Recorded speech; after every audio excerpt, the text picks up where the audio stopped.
എല്ലാ കൂട്ടുകാർക്കും നല്ലൊരു ദിവസം ആശംസിച്ചുകൊണ്ട് നമുക്ക് നേരെ ഉണ്ണിമോടെ അയ്യപ്പസ്വാമിയുടെ ഇന്നത്തെ നല്ലൊരു വിശേഷം കേട്ടാലോ. അങ്ങനെ ഇന്നത്തെ വിശേഷത്തില് ഉണ്ണിമോളും ഗിരിധാനും ബാബയും മുത്തശ്ശി അവരെല്ലാരും കൂടെ സംസാരിച്ചുകൊണ്ട് നിൽക്കുകയാണ്. ഈ സമയത്ത് ഉണ്ണിമോളായിട്ട് മുത്തശ്ശി പറയാണ്, അതെ, ഈ ശിവലിംഗം ഞാൻ കണ്ടായിരുന്നു, ഞാൻ അറിഞ്ഞു ഉണ്ണിമോളാണ് ഈ ശിവലിംഗം ഉണ്ടാക്കിയെന്നൊക്കെ. ഇത് കേട്ട് കഴിഞ്ഞപ്പോഴത്തേനും ഉണ്ണിമോള് പറഞ്ഞു, അതെ മുത്തശ്ശി, ഞാൻ തന്നെ ഉണ്ടാക്കിയത്, അതുകൊണ്ട് ഞാനിവിടെ എന്നും വന്ന് തൂത്ത് വൃത്തിയാക്കി ഇടും. ഇതേ ഇതിന് ചൈതന്യം ഉണ്ടെന്ന് ഇവിടുത്തെ തിരുമേനി പ്രശ്നം വെച്ച് പറഞ്ഞെന്നൊക്കെ പറയാണ്. ഇത് കേട്ട് കഴിഞ്ഞപ്പോ മുത്തശ്ശിയുടെ മനസ്സ് വല്ലാതെ നൊന്തു. മുത്തശ്ശി പറഞ്ഞു, ഓരോരുത്തർക്കും ഓരോ കർമ്മങ്ങൾ ദൈവം കൊടുത്തിട്ടുണ്ട്, അത് ചെയ്തു തീർത്തതിന് ശേഷം അവർ മുകളിലേക്ക് പോകണമെന്ന് പറയാണ്. ഇത് കേട്ടത് ഉണ്ണിമോൾക്കൊന്നും മനസ്സിലായില്ല. ഉണ്ണിമോളൊരു അന്താളിപ്പോട് കൂടിയിട്ട് മുത്തശ്ശിനെ ഇങ്ങനെ നോക്കുവാണ്.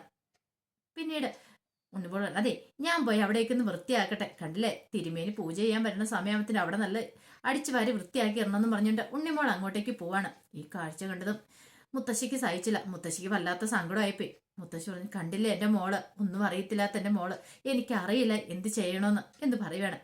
ഈ സമയത്ത് അനസൂയ പറഞ്ഞു, അമ്മ ഇങ്ങനെ കരയല്ലേ, കരഞ്ഞ അവളുടെ മുന്നിലും കരഞ്ഞിട്ടുണ്ടെങ്കിൽ അവൾക്കത് വലിയ വിഷമാവൂലേ, അല്ലെങ്കിൽ തന്നെ ഇപ്പൊ സംശയമുണ്ട് എല്ലാരും എന്തിനാ എപ്പോഴും ഇങ്ങനെ സങ്കടപ്പെട്ടിരിക്കുന്നത്, അവൾ ഇടയ്ക്കിടയ്ക്ക് അത് ചോദിക്കുന്നുണ്ടെന്ന് പറയാണ്. ആ സമയം ജയൻ വീട്ടിലേക്ക് വരണം. അപ്പോഴേക്കും മിനി ഓടിച്ചെന്ന് ചോദിച്ചു, അല്ല അമ്മേനെ കുറിച്ച് എന്തെങ്കിലും വിവരം കിട്ടിയോന്ന് ചോദിക്കും. ഇല്ല, അമ്മ ക്ഷേത്രത്തിൽ ചെന്നിട്ടുണ്ടായിരുന്നു, അവരെ കുറെ സമയം ഇരുന്നിട്ട് അമ്മ എങ്ങോട്ടോ പോയി, ഉണ്ണിമോളെ കുറിച്ചൊക്കെ തിരുമേനോട് കുറെ സമയം സംസാരിച്ചെന്നാ പറഞ്ഞേ, പിന്നീടാ പോയത്, പക്ഷെ എങ്ങോട്ടാ എന്താന്നും അറിയില്ല എന്ന് പറയണം. ഇനിയിപ്പൊ നമ്മൾ എന്ത് ചെയ്യുന്നു ചോദിക്കാം, അറിയത്തില്ല എന്ത് ചെയ്യണമെന്ന്, വല്ലാത്തൊരവസ്ഥയായി പോയല്ലോ എന്ന് പറയാണ്. അത് ശരിയാ, ഇനിയിപ്പം വിനോദൊക്കെ ചോദിക്കുമ്പോൾ നമ്മൾ എന്ത് മറുപടി പറയണ്ട, അമ്മ എങ്ങോട്ട് പോയെന്ന് പറയണമെന്ന് ചോദിക്കാം. ഒരു കാര്യം ചെയ്യാം, വിനോദ് ചോദിക്കുകയാണെങ്കിൽ തന്നെ നമുക്ക് പറഞ്ഞാൽ മതി, അമ്മ ഉണ്ണിമോളെ അന്വേഷിച്ച് പോയെന്ന് പറഞ്ഞാൽ മതി, അപ്പൊ പിന്നെ നമുക്ക് കുഴപ്പമില്ലെന്ന് പറയണം. അങ്ങനെ സംസാരിച്ചുകൊണ്ടിരിക്കുന്ന സമയത്ത് വിനോദിന്റെ കോള് വരുവാണ് ജയന്റെ ഫോണിലേക്ക്. ഇത് വിനോദാണല്ലോ വിളിക്കണമെന്ന് പറയും. ഒരു പക്ഷെ അമ്മേനെ കുറിച്ച് ചോദിക്കുകയാണെങ്കിൽ അമ്മ ഇവിടെ ഉണ്ടെന്ന് പറഞ്ഞാൽ മതി, ഇനിയിപ്പോ ഉണ്ണിമോളെ അന്വേഷിച്ച് പോയെന്ന് പറഞ്ഞു കഴിഞ്ഞിട്ടുണ്ടെങ്കിൽ അതിന് വല്ല പ്രശ്നമാകുമോ, അങ്ങനെയൊന്നും ആവാൻ വഴിയില്ല. പിന്നീട് ജയൻ കോൾ എടുക്കുകയാണ്. ജയൻ കോൾ എടുത്തു കഴിഞ്ഞപ്പോ വിനോദ് പറഞ്ഞു, ഉണ്ണിമോളെ എന്ത് സംഭവിച്ചെന്നുള്ള ടെൻഷനില്ലേ എല്ലാവരും, ഞങ്ങള് ഉണ്ണിമോളെ കണ്ടെത്തി എന്ന് പറയണ. ഇത് കേട്ടൻ ജയൻ പറഞ്ഞു, എന്ത് കേട്ടോ, എന്തൊരു കുഴപ്പമൊന്നുമില്ല, ഉണ്ണിമോളെ ഞങ്ങളുടെ കൂടെ ഉണ്ടെന്ന് പറയണ അമ്മ എന്ന് പറഞ്ഞു കഴിഞ്ഞപ്പോഴത്തേനും പെട്ടെന്ന് ജയൻ ചാടി പറഞ്ഞു, അമ്മ ക്ഷേത്രത്തിൽ പോയേക്കുവെന്ന് പറയണ. ക്ഷേത്രത്തിലോ? അമ്മ ഇപ്പൊ ക്ഷേത്രത്തിലല്ല, ഞങ്ങളുടെ കൂടെ ഉണ്ടെന്ന് വിനോദ് പറയണേ. നിങ്ങളുടെ കൂടെ ഉണ്ട്? അതെ, അമ്മ ഞങ്ങളുടെ അടുത്ത് എത്തിന്ന് പറയണ. ഇത് കേട്ട് കഴിഞ്ഞപ്പോഴത്തേനും പെട്ടെന്ന് തന്നെ മിനി ഫോൺ പിടിച്ചു വാങ്ങുവാണ്. പിന്നീട് വിനോദിനോട് പറഞ്ഞു, അല്ല വിനോദ, നിങ്ങളുടെ അമ്മയും ഉണ്ണിമോളും ഉണ്ടോന്ന് ചോദിക്കും. ഉണ്ട്, എന്നൊരു കാര്യം ചെയ്യാം, എത്രയും പെട്ടെന്ന് ഉണ്ണിമോളെയും കൊണ്ട് ഇങ്ങോട്ട് പോരാൻ പറയാണ്. അതെന്താ അങ്ങനെ പറഞ്ഞ്? അല്ല, ഉണ്ണിമോളുടെ കാര്യം അറിയാലോ, അമ്മയോട് ഞങ്ങനെ കാര്യങ്ങളൊക്കെ തുറന്നു പറഞ്ഞിട്ടുണ്ടായിരുന്നു. അമ്മയാണെങ്കിൽ എന്നോട് കുത്തി ചോദിച്ചു, എന്താ നിങ്ങളുടെ എല്ലാവരുടെയും മുഖം ഇങ്ങനെ വല്ലായിരിക്കുന്നേ, സങ്കടമായിരിക്കുന്നേ ചോദിച്ചു കഴിഞ്ഞപ്പോൾ അമ്മയോട് ഞാൻ പറഞ്ഞു ഉണ്ണിമോളുടെ കാര്യത്തെക്കുറിച്ച്. അതൊക്കെ അമ്മയ്ക്കറിയാം, അതുകൊണ്ട് ഇനിയിപ്പോൾ ഉണ്ണിമോളെയും കൂട്ടി എത്രയും പെട്ടെന്ന് ഇങ്ങോട്ട് പോരെ, ഉണ്ണിമോൾക്ക് ഇനി എത്ര കാലം ഉണ്ടാവുമെന്ന് പറയാൻ പറ്റില്ലല്ലോ.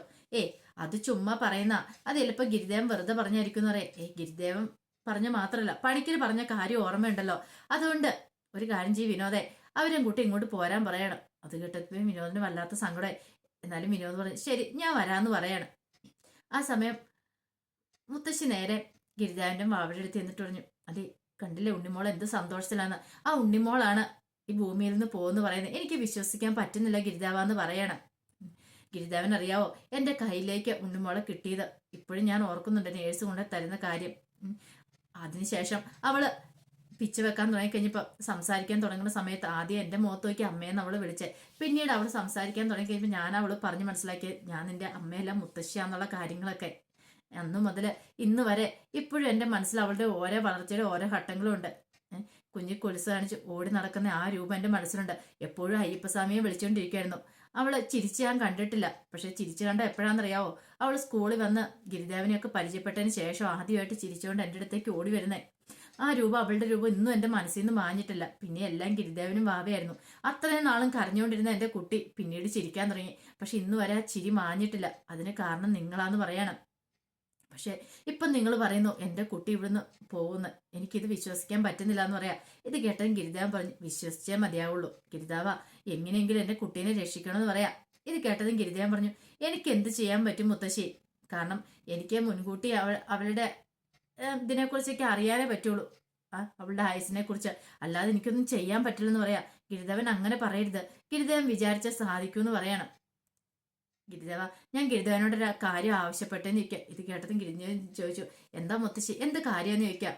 അതെ, ഒരു കാര്യം ചെയ്യണം, എൻ്റെ ഉണ്ണിമോൾക്ക് എന്തെങ്കിലും സംഭവിക്കുന്നതിന് മുമ്പ് എന്നെ അങ്ങ് മുകളിലേക്ക് വിളിക്കണം. എനിക്കത് മാത്രമേ പ്രാർത്ഥനയുള്ളൂ. എൻ്റെ ഉണ്ണിമോള് പോയിട്ട് ഒരു നിമിഷം പോലും ഞാൻ ജീവിച്ചിരിക്കില്ല. അപ്പോൾ ഉണ്ണിമോൾക്ക് എന്തെങ്കിലും സംഭവിച്ചെന്ന് അറിഞ്ഞാൽ പിന്നെ എനിക്ക് സഹിക്കാൻ പറ്റില്ല. അതിനു മുമ്പ് ഞാൻ പോകണമെന്ന് പറയണം. ഇത് കേട്ടതും ഗിരിദേവൻ പറഞ്ഞു, എനിക്കൊന്നും ചെയ്യാൻ പറ്റില്ല മുത്തശ്ശി എന്ന് പറയുകയാണ്. കണ്ടില്ലേ, ഇപ്പൊ ഉണ്ണിമോൾ എത്ര സന്തോഷത്തോടെ അവിടെ ഇരിക്കുന്നതെന്ന് കണ്ടില്ലേ എന്നൊക്കെ പറയുകയാണ്. എനിക്ക് ആ സന്തോഷം തല്ലിക്കെടുത്താനായിട്ട് ആഗ്രഹമില്ല മുത്തശ്ശി എന്നൊക്കെ പറയാം. അപ്പോഴേക്കും മിനിയും ജയനും കൂടെ അങ്ങോട്ട് വരും. വിനോദും അനസൂയയും കൂടെ അങ്ങോട്ട് വരുവാണ്. അങ്ങനെ വന്നു കഴിഞ്ഞപ്പോഴത്തേനും മുത്തശ്ശി കരഞ്ഞോണ്ടിരിക്കുന്ന കണ്ടത്. പെട്ടെന്ന് അനസൂയ വന്നിട്ട് പറഞ്ഞു, എന്തിനാ അമ്മ എന്തിനാ സങ്കടപ്പെടുന്നതെന്ന് ചോദിക്കുക. എങ്ങനെ സങ്കടപ്പെടായിരിക്കും, എൻ്റെ മോള് കണ്ടില്ലേ അവിടെയൊക്കെ അടിച്ചു വാരി വൃത്തിയാക്കുന്ന കണ്ടില്ലേ, എനിക്കാണ് സഹിക്കാൻ പറ്റുന്നില്ലെന്ന് പറയാണ്. ഇത് കേട്ട വിനോദ് പറഞ്ഞു, അതെ ഇപ്പം ജയേട്ടനും മിനിച്ചേച്ചിയൊക്കെ വിളിച്ചിട്ടുണ്ടായിരുന്നു. അവർ പറയുന്ന ഉണ്ണിമോളെയും കൊണ്ട് വീട്ടിലേക്ക് ചെല്ലാനേ പറയണേന്ന് പറയാം. ഇനിയിപ്പം ഉണ്ണിമോള് വീട്ടിലിരിക്കട്ടെ, അല്ലാതെ ഇപ്പം എന്തേന്ന് അവിടെ ആകുമ്പോൾ നമുക്ക് എല്ലാവർക്കും കാണാലോ എന്ന് പറയാണ്. അനസൂയ പറഞ്ഞു, അത് ശരിയാന്ന് പറയാ. ഈ സമയം മുത്തശ്ശി പറഞ്ഞു, എനിക്കും ആ അഭിപ്രായം തന്നെയുള്ളത്. ഇത് കേട്ടതും ഗിരിദേവൻ ഒന്ന് നോക്കി വാവേനെ നോക്കുകയാണ്. ഈ സമയം മുത്തശ്ശി ഒരു കാര്യം ചെയ്യും, ഗിരിദേവൻ പറ ഉണ്ണിമോളെ ഞങ്ങൾ കൊണ്ടുപോകണോ വേണ്ടയോ, ഗിരിദേവൻ പറയുന്ന പോലെ ഞങ്ങൾ അനുസരിക്കത്തോളം എന്ന് പറയാം. ഇത് കേട്ടോ ഗിരിദേവൻ പറഞ്ഞു, എൻ്റെ അഭിപ്രായമാണേ ഞാൻ പറയും കൊണ്ടുപോകണ്ടെന്നേ പറയത്തുള്ളൂ. കണ്ടില്ലേ അവളുടെ സന്തോഷം കണ്ടോ, അവൾ ഇവിടേക്ക് അടിച്ചു വാരി വൃത്തിയാക്കി ഇടുമ്പോൾ അവളുടെ മനസ്സിലൊരു സന്തോഷമുണ്ട്. അത് മാത്രമല്ല ക്ഷേത്രം പണിയാനായിട്ടുള്ള കാര്യങ്ങളൊക്കെ ഉടനെ തന്നെ നടക്കുകയും ചെയ്യും. അപ്പൊ അതുകൊണ്ട് അവൾ ഇവിടുന്ന് കൊണ്ടുപോകണ്ടെന്ന് ഞാനായിട്ട് അഭിപ്രായപ്പെടുള്ളൂ എന്ന് പറയാണ്. ഇത് കേട്ടത് മുത്തശ്ശി പറഞ്ഞു, ഗിരിദേവന്റെ തീരുമാനം അങ്ങനെയാണെങ്കിൽ അങ്ങനെ നടക്കട്ടെ എന്ന് പറയാം. പെട്ടെന്ന് വിനോദം കരയാൻ തുടങ്ങി. അനസൂയ പറഞ്ഞതേ അമ്മ ഇവിടെ നിൽക്കുവാണെങ്കിൽ അമ്മേനെ ഇട്ടിട്ട് ഞാൻ പോകത്തില്ല. ദേവികൻ പറഞ്ഞു, ഞാൻ ഇവിടുന്ന് പോകത്തില്ല, ഉണ്ണിമോൾ ഇവിടെ നിൽക്കുവാണെങ്കിൽ ഞാൻ ഇവിടെ തന്നെ നിൽക്കുള്ളൂ എന്ന് പറഞ്ഞു. പക്ഷെ അനസൂയക്ക് മുത്തശ്ശിനെ ഇട്ടിട്ട് പോകാൻ പറ്റില്ല. കാരണം അമ്മയ്ക്ക് കരഞ്ഞിട്ടുണ്ടെങ്കിൽ അമ്മയ്ക്ക് അസുഖമൊക്കെ ഉണ്ടാവും. അതുകൊണ്ട് ആരെല്ലാം നോക്കാൻ വേണ്ടേ. പെട്ടെന്ന് അനസൂയ പറഞ്ഞു, ഞാൻ അമ്മേനെ നോക്കി ഇവിടെ നിന്നോളാന്ന് പറയണം. വിനോദേട്ടനൊരു കാര്യം ചെയ്യാം, വിനോദേട്ടൻ പോയിക്കോളാൻ പറയാം. വിനോദ് പറഞ്ഞു, ഞാൻ പോയിക്കോളാം, ഞാൻ ഇവിടെ നിൽക്കുന്നില്ല എന്ന് പറഞ്ഞ് വാവിട്ട് നിലവിളിക്കുക. ഈ സമയം ഗിരിജാൻ പറഞ്ഞു, ഇങ്ങനെ നിങ്ങൾ കരഞ്ഞിട്ടുണ്ടെങ്കിൽ ഉണ്ണിമോൾക്ക് സംശയം, ഉണ്ണിമോള് ചോദിക്കുമെന്ന് പറയാം. ദേവികൻ പറഞ്ഞു, ശരിയാന്ന് പറയാണ്. പിന്നീട് വിനോദ് അങ്ങോട്ടേക്ക് പോവാ. അപ്പോഴേക്കും ഉണ്ണിമോൾ അങ്ങോട്ട് വന്നിട്ട് ചോദിച്ചു, ഇതെന്താ അച്ഛൻ പോയെന്ന് ചോദിക്കും. പെട്ടെന്ന് അനസൂയ കണ്ണൊക്കെ ഒപ്പിട്ട് പറഞ്ഞു, അതെ അച്ഛൻ പോയി, കാരണം അച്ഛനെ ഷോപ്പ് തുറക്കാനുള്ള അല്ലേ മോളേന്ന് ചോദിക്കാണ്. ഓ അത് ശരിയാന്ന് പറയാണ്. അങ്ങനെ അവരവിടെ സംസാരിക്കുകയാണ്. ഈ സമയത്ത് ഗിരിദേവൻ വാവയും വിളിച്ചോണ്ട് അങ്ങോട്ട് പോവാണ്. പിന്നീട് കാണിക്കുന്ന ക്ഷേത്രത്തിലെ കഴകപ്പുരയിലേക്ക് അവരൊക്കെ വരുവാണ്. അപ്പം മുത്തശ്ശിയുടെ കയ്യെ പിടിച്ച് അനസൂയുണ്ട്. ക്ഷേത്രത്തിൽ തിരുമേനി വന്നിച്ച്, അല്ല നിങ്ങളെക്കുറിച്ച് ഞാൻ വില്യംപേരോട് പറഞ്ഞപ്പോൾ തന്നെ ഇവിടെ ഉണ്ണിമോളല്ലേ, ഉണ്ണിമോളെ താമസിപ്പിച്ചോളാൻ പറഞ്ഞു, എത്ര നാളേക്ക് വേണേലും താമസിപ്പിച്ചോളാൻ പറഞ്ഞു. ഇത് കേട്ട ദേവികൻ പറഞ്ഞു, അയാൾക്കൊരു തിരിച്ചടി കിട്ടി കഴിഞ്ഞപ്പോൾ അയാൾ പഠിച്ചല്ലേന്ന് ചോദിക്കുക. അതേന്ന് പറയാണ്, എല്ലാവർക്കും ഇങ്ങനെയോ ഓരോ തിരിച്ചടി കിട്ടി കഴിയുമ്പോഴേ എല്ലാവരും പഠിക്കുള്ളൂ, അതുവരെ അഹങ്കരിച്ച് നടക്കുമെന്ന് പറയണം.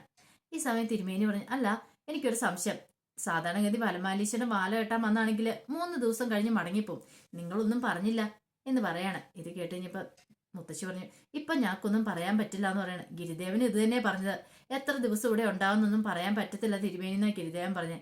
പിന്നെ നിങ്ങളായതുകൊണ്ട് എനിക്കൊരു കുഴപ്പമില്ല, എത്ര ദിവസം വേണേലും നിന്നോ, എനിക്കൊരു പ്രശ്നമില്ല എന്ന് പറഞ്ഞുകൊണ്ട് തിരുമേനി അങ്ങോട്ടേക്ക് പോവാണ്. ആ സമയത്ത് ഗിരിദേവനും വാവയും കൂടെ അങ്ങോട്ട് വരുന്നേ. ഗിരിദേവനും വാവയും കണ്ടു കഴിഞ്ഞപ്പോഴത്തേനും ഉണ്ണിമോള് ചോദിച്ചു, അല്ല ഗിരിദേവ നമ്മൾ എന്തിനാ ഇവിടെ നിൽക്കുന്നതെന്ന് ചോദിക്കുക, നമ്മൾ നിൽക്കുന്ന പോട്ടെ, പിന്നെ ക്ഷേത്രം പണിയാനൊന്നും ഓർക്കാം, മുത്തശ്ശിയും അമ്മയും കൂടെ ഇവിടെ നിൽക്കേണ്ട കാര്യമുണ്ട്, നിങ്ങൾ വീട്ടിലേക്ക് പോയിക്കോളാൻ പറയാ. ഇതായിട്ട് മുത്തശ്ശി പറഞ്ഞു, വേണ്ട മോളെ, ഉണ്ണിമോളില്ലാത്ത ആ വീട്ടിലേക്ക് പോകാൻ എനിക്ക് ഇഷ്ടമില്ല എന്ന് പറയാം. അതെന്താ മുത്തശ്ശി അങ്ങനെ പറഞ്ഞേ, ഉണ്ണിമോളുള്ളപ്പോൾ ആ വീട്ടിലെ ആളും അനക്കമുണ്ട്, ഉണ്ണിമോളില്ലെങ്കിൽ ഇത് മരിച്ച വീട് പോലെയാ വീട്, അറിയാലോ, ഒച്ചയില്ല അനക്കമില്ല, എനിക്ക് അവിടെ ഇരിക്കും ഭ്രാന്ത് പിടിക്കുന്ന പോലെ തോന്നും. ഉണ്ണിമോളുണ്ടെങ്കിൽ ഉണ്ണിമോടെ ആ കൊലുസിന്റെ ഒച്ച കേട്ട് അതൊക്കെ എൻ്റെ മനസ്സിനെ വല്ലാതെ ഇതേയും സന്തോഷിപ്പിക്കും. പക്ഷെ മോളില്ലാതെ എനിക്ക് അവിടെ നിമിഷം പോലും നിൽക്കാൻ പറ്റില്ല, അതുകൊണ്ട് ഞാൻ പോവുകയാണെങ്കിൽ മോളെയും കൊണ്ടേ പോകത്തുള്ളൂ, ഇല്ല ഞാൻ പോകത്തില്ലെന്ന് മുത്തശ്ശി കടുപ്പിച്ച് പറയാണ്. പിന്നീട് മുത്തശ്ശി കണ്ണ് നിറഞ്ഞ് ഒഴുകുവാണ്. അത് കണ്ടിപ്പോൾ അനസൂയം കരയുവാണ്. ഈ സമയം ഉണ്ണിമോള് പറഞ്ഞു, മുത്തശ്ശിയുടെ പറച്ചിൽ കേട്ടാ തോന്നൂലോ ഞാനങ്ങ് മരിച്ചു പോകാൻ പോവാന്ന്. അങ്ങനെയാണല്ലോ മുത്തശ്ശിയെ കരയണേന്ന് പറയാണ്. എന്ത് ചെയ്യണമെന്ന് അറിയില്ല, ഒരു നിമിഷം അവരെല്ലാം ഞെട്ടി നിൽക്കുകയാണ്. അപ്പൊ അതിന്റെ വിശേഷങ്ങളൊക്കെയാണ് കണ്ടത്. ഇതിന്റെ ബാക്കി വിശേഷങ്ങളുമായിട്ട് വൈകുന്നേരത്തെ പ്രമോയി വരാട്ടോ. ഒരിക്കൽ കൂടി എല്ലാവർക്കും നല്ലൊരു ദിവസം ആശംസിച്ചുകൊണ്ട് നിർത്തുന്നു. നന്ദി.